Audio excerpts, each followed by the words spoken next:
अस्सलाम वालेकुम कि ये मेरा दूसरा वीडियो है जिसमें diabetes education continuous diabetes education चल रहा है। इसमें मैं आप लोगों को जो है ब्लड टेस्ट के ताल्लुक से कुछ मालूमात कराना चाहता हूँ। जिस किसी को भी ये मालूम हो गया कि डायबिटीज़ है, या फिर उनको भी जिसको मालूम भी नहीं है कि डायबिटीज़ है या नहीं है, उन लोगों को मालूम करना है तो वो कैसे मालूम करेंगे। So answer is very simple.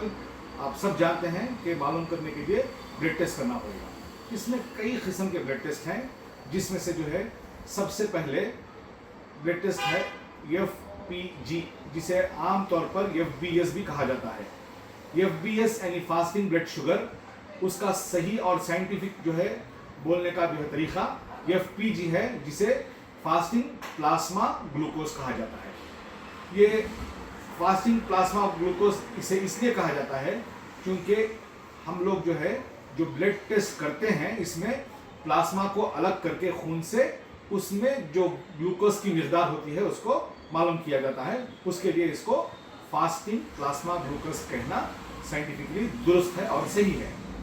अब इसमें अगर इसके वैल्यूज ADA के हिसाब से, ADA यानी एक अमेरिकन डायबिटिक एसोसिएशन है जो दुनिया भर में इसके गाइडलाइंस को आजकल माना जा रहा है, बहुत मोतबर है और बहुत जो है भरोसेमंद गाइडलाइंस जो है जो है निकालती है।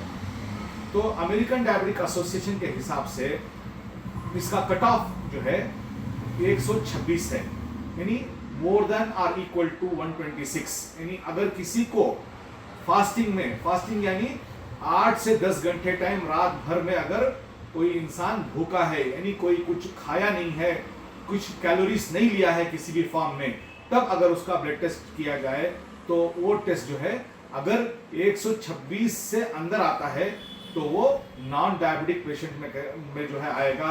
हाँ, ऑफ कोर्स इसके साथ में सिम्टम्स को देखना जरूरी रहता है, और अगर 126 या उससे और अगर ज़्यादा होता है तो जो है बहुत ज़्यादा इम्कानात हैं कि जो है वो पेशेंट सिम्टम्स के साथ में अगर है तो डायबिटीज होते हैं। तो ये जो है FBS है। इसके बाद में जो है PPBS, जिसे आमतौर पर जो है PPBS कहते हैं हम लोग, उसको PPPG यानी पोस्ट प्रांडियल प्लाज्मा ग्लूकोज सही वर्ड है, और इसे PPBS के नाम से भी ये बहुत मशहूर है, यानी पोस्ट प्रांडियल ब्लड शुगर बोल के भी बोलते हैं।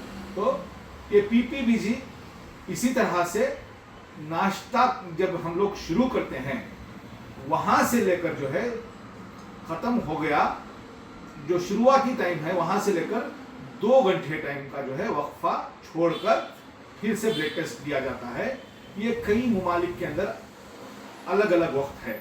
जैसे हिंदुस्तान के अंदर जो है हम लोगों का नाश्ता जो है बहुत हल्का होता है, यानी अगर तीनों मील्स हमारे जो ब्रेकफास्ट, लंच और डिनर जिसे कहते हैं, अगर इन तीनों को जो है अगर कंपेयर किया जाए तो हमारा यहाँ का हिंदुस्तानियों का नाश्ता जो है लाइट होता है, यानी कम मिकदार में खाया जाता है। इसलिए PPBS जो है नाश्ते की बात किया जाता है। और भी चंद ऐसे ममालिक हैं जहाँ पे जो है रात का खाना यानी डिनर जो है बहुत कम खाया जाता है, उसकी कम मिकदार होती है, वहाँ पर जो है PPBS रात के खाने के बाद भी किया जाता है। बहरहाल खाना शुरू करने के बाद में जो है 2 घंटे के बाद में जो है इस टेस्ट को किया जाता है। अगर इसकी वैल्यू इक्वल टू और मोर देन 180 आती है, यानी 180 से ज़्यादा आती है, तो इसको जो है डायबिटीज़ माना जाएगा, इसको जो है डायबिटीज़ का मरीज माना जाएगा।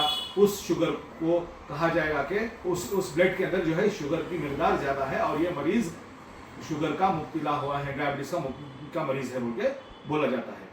तो ये थे FBS और PPBS। इसी तरह से जो है RBS यानी जिसे जो है रैंडम ब्लड शुगर कहते हैं, जिसका सही जो है term random plasma glucose RPG कहना चाहिए। वो भी अगर जो है किसी भी वक्त दिन भर में या कभी भी जो है अगर अचानक से जो है याद आई कितना शुगर है देखना चाहते हैं, अगर देख लिया गया उस वक्त जो है ना तो आपने नाश्ता किया है ना तो आपने खाना खाया है, इसकी कोई जो है अहमियत ही नहीं है इस वक्त। रैंडमली जो है चेक कर दिया गया और अगर इस वक्त अगर sugar more than or equal to 200 आता है तो इसको जो है सिम्टम्स के साथ में माना जाएगा कि वो मरीज डायबिटीज में मुब्तला है। तो इसी तरह से जो है अगले वीडियो में HbA1c और जो है डायबिटीज प्रोफाइल टेस्ट के अंदर जो भी दीगर टेस्ट आते हैं उन तमाम टेस्ट को जो है बयान करूंगा और उसके साथ साथ में इंशाल्लाह और तफसीलात बयान करूंगा। तब तक के लिए अस्सलाम वालेकुम।